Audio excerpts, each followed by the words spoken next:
వాళ్ళే దేవదూతలు వాళ్ళే దూతలు అని చెప్పేసి వాళ్ళ దేవదూతల పేర్లు పెట్టి వాళ్ళు గొప్ప చేయాలని చూస్తే వాళ్ళు ఏం చేశారండి, వాళ్ళు బట్టలు చింపుకుని మరి సమాజంలోకి వెళ్ళి మేము నిజదేవుని ప్రకటించడానికి వచ్చాం, భూమిని ఆకాశాన్ని అందులో ఉన్న సమస్తాన్ని సృష్టించిన దేవుని ప్రకటించడానికి వచ్చాం, మేమెవరు మాత్రం మీలాంటి ఒక మనుషులు నరులమే, మీలాంటి ఒక మానవ స్వభావం కలిగిన మనుషులమే తప్ప మేమెవరు కాదు, దేవుడు కాదని చెప్పారు. కాబట్టి మనుషుల్ని మనం ఏం చేయకూడదు, ఆరాధించకూడదు.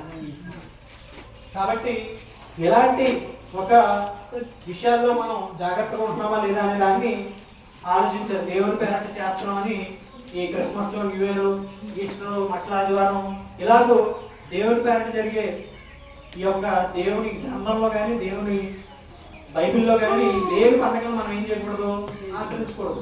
దేవుడు చెప్పాడంటే దానికి ఒక సిస్టమ్ ఉంటుంది, ఎలా చేయాలి, ఎవరు చేయాలి, ఎప్పుడు చేయాలి.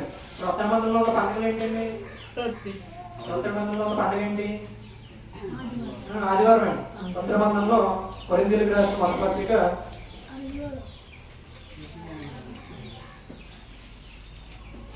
'పులిపిండి లేని వారు కనుక క్రొత్త మొక్క ఒకటి ప్రాతదైన పులిపిండిని తీసిపారవేయండి, అంతేగాక క్రీస్తు అని మన పస్కా బదులు వదిలింపబడము కనుక పాతదైన పులిపిండినైనను దుర్మార్గతయు దుష్టత్వమును పులిపిండితోనైనను కాకుండా నిష్కాపట్యమును సత్యములను పులియని రొట్టెతో పండుగ ఆచరించము.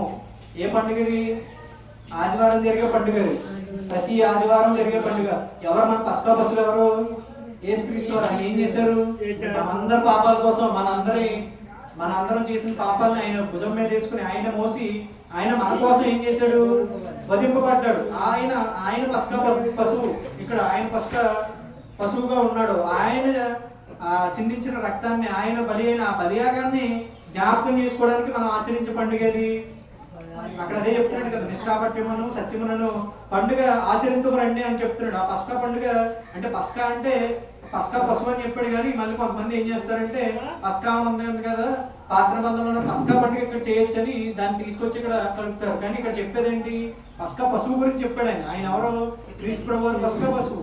ఆ పశువు వధించబడింది ఎప్పుడు, క్రీస్తు ప్రభు వారు వధించబడింది ఎప్పుడు, ఆదివారం ఆయన తిరిగి లేచాడు. కాబట్టి ఆయన పునరుత్థానాన్ని జ్ఞాపకం చేసుకుని ఆయన కోసం ఆయన్ని జ్ఞాపకం చేసుకుని చేసే పండుగ ఏంటి, ఆదివారం అండి. ఆదివారం జరిగించేది ఆరాధన పండుగ. అంతేగాని ప్రతిరోజు ప్రతి క్షణం లేకపోతే ఎప్పుడో ఒక రోజును లేకపోతే ఇలాగూ ఈ క్రిస్మస్, న్యూ ఇయర్ ఇలా చేసేది పండుగలు కాదు. కాబట్టి మనం జ్ఞాపకం చేసుకోవాల్సింది ఏంటంటే దేవుడు చెప్పినట్టుగా ఈ పండుగ ఉందా లేదా, ఈ పండుగలు అనేవి దేవుడు కోరినట్టుగా ఎవరు చేయాలి, ఎప్పుడు చేయాలి, ఎలా చేయాలి అనేది ఉందా లేదా అనే దాన్ని మనం ఆలోచించాలి.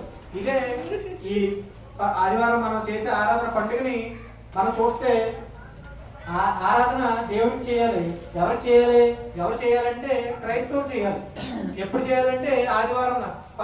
అపోస్తలుల గారి గ్రంథంలో ఆదివారం వారు రొట్టె విరుచుకు కూడి వచ్చినప్పుడు అని 20వ అధ్యాయంలో మనకు ఉంటది. ఆదివారం వాళ్ళు చేశారు. ఎందుకు చేయాలంటే దేవుని ఆరాధించడానికి, దేవుని మహిమపరచడానికి, దేవుని కొనియాడటానికి. అలాగూ మనం నూతన బంధంలో కొత్త బంధంలో ఉన్న ఈ క్రొత్త పండుగను చేయాలి తప్ప ఇంకా పాత బంధంలో ఉన్న ఈ బుధవారం, ఈ యొక్క గుడ్ ఫ్రైడేలు లేకపోతే ఈ సమాధుల పండుగలు, రొట్టెల పండుగలు ఇలాంటి మనం ఏం చేయకూడదు.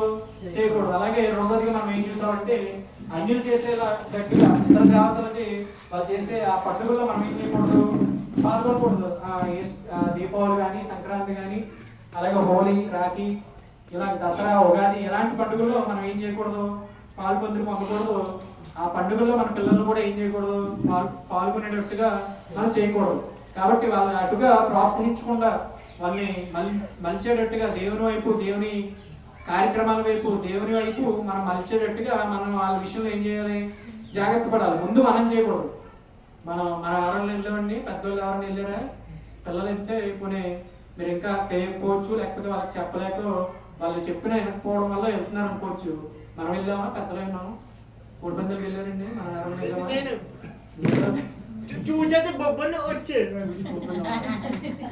కాబట్టి మనం వెళ్ళకుండా ఉండాలి. ముందు మనం వెళ్ళకుండా ఉంటే మన పిల్లలకి చెప్తాం కదండి, అప్పుడు మన మాట వింటారు. మనమే వెళ్ళిపోయి నేను వెళ్తున్నాను కానీ నువ్వు వెళ్ళకరా అంటే వింటాడు మాట ఉండండి. కాబట్టి మనం వీటిని చేయకూడదు.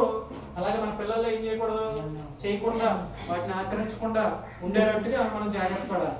అలాగే మన దేవదూతల్ని ఆరాధించకూడదు. వాటిని ఆరాధించే వాళ్ళు వచ్చి మన బహుమానాన్ని అపహరించేటట్టుగా ఉంటారు. కాబట్టి వారి విషయంలో ఏం చేయాలి, జాగ్రత్తగా ఉండాలి. అలాగే నాలుగోదిగా ఏం చూసామంటే మనుషుల్ని ఆరాధించకూడదు. మనుషులుగా ఈరోజు పాపాలని అదని ఇదని వాళ్ళు చెప్పినవి జరుగుతున్నాయని, అక్కడికి వెళ్తే జరుగుతుందని, ఇక్కడికి వెళ్తే జరుగుతుందని, ఇలా మనుషుల వైపు ఆకట్టుకునేవారు మనుషుల్ని ఆరాధించేటట్టుగా వాళ్ళు తయారవుతున్నారు. కాబట్టి వాళ్ళ వైపు మనం ఏం చేయకూడదు, వెళ్ళకూడదు. ఇక్కడ కూడా ఉన్నట్టుంది కదండి, ఇప్పుడు నేను ఉన్నాను, ఇక్కడ కూడా ఒక మనిషిని దేవుడి కింద చేసి అదే అక్కడికి వెళ్తుంటే గాడింగ్ వెళ్తుంటే జున్నూరు వెళ్తుంటే ఒక గుడి ఉంది కదా అక్కడ. కాబట్టి అది ఎవరిదే, మనుషులే కదండి. కాబట్టి రమణ మహర్షి ఏదో పేరు అనుకుంటుంది.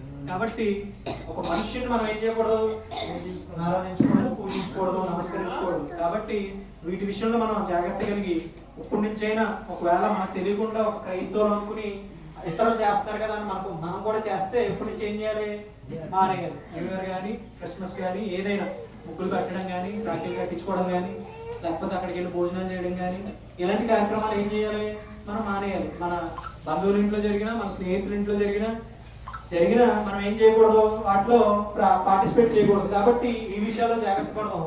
అంతేకాకుండా ఇతర దేవతలకు జరిగే ఈ పండుగల్లో మనం వాటిల్లో వెళ్ళి ఆనందపడడం కానీ వాటిలో మనం పార్టిసిపేట్ చేయడం కానీ చేయకుండా ఉండడానికి మనం జాగ్రత్త పడతాం. మళ్ళీ మనం ఇతర దేవతల్ని ఆరాధించేవారు మళ్ళీ వచ్చి మన బహుమానాన్ని అపహరిస్తారేమో అని జాగ్రత్త పడుతూ వాళ్ళకి జరిగినాయి కదా అని అది దేవత చేసిందని వాటి వైపు విశ్వసించకుండా చేసిన దేవుడే అని దేవుని వైపు మన మనసు ఉంచేటట్టు మనం జాగ్రత్త పడదాం. అలాగే బాబాల్ని అలాగే మనుషులు గొప్పగా తమని వారే దేవుళ్ళు అని చెప్పుకునే వారిని ఆరాధించేటట్టుగా కాకుండా వాటి విషయంలో కూడా మనం జాగ్రత్త పడుతూ దేవుడు ఎవరిని ఆరాధించమన్నాడో వారిని మనం ఆరాధించాలి, ఆయన్ని ఆరాధించాలి.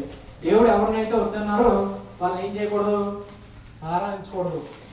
దేవుడు ఏం చెప్తున్నాడు, వీళ్ళని ఆరాధించొద్దని దేవుడు చెప్తున్నాడు. కాబట్టి వీటి విషయంలో మనం ఏం చేయాలి, జాగ్రత్తగా ఉండాలి. క్రైస్తవులే కదా, లేకపోతే క్రైస్తవులు అందరూ చేస్తున్నారు కదా, వాళ్ళందరూ చేసేదే కదా అని మనం కూడా చేస్తే అది ఎవరి ఫాల్ట్, దేవుడు చెప్తున్నాడా, దేవుడి గ్రంథంలో ఉందా, దేవుడి గ్రంథంలో అసలు పాత నిబంధనలో వాళ్ళు చేసిన తప్పు ఏంటి, ఎలా చేయమన్నాడు, కొత్త నిబంధనలో పాత నిబంధన ఛాయగా ఉంది కాబట్టి దానికి సంబంధించిన ఛాయ ఇక్కడ కనిపిస్తుందా, దాన్ని చేసినట్టుగా ఎక్కడైనా దేవుడు చెప్పాడా, చేయమని చెప్పాడా అనే విషయాన్ని మనం ఆలోచించి వాటి విషయంలో జాగ్రత్త పడదాం.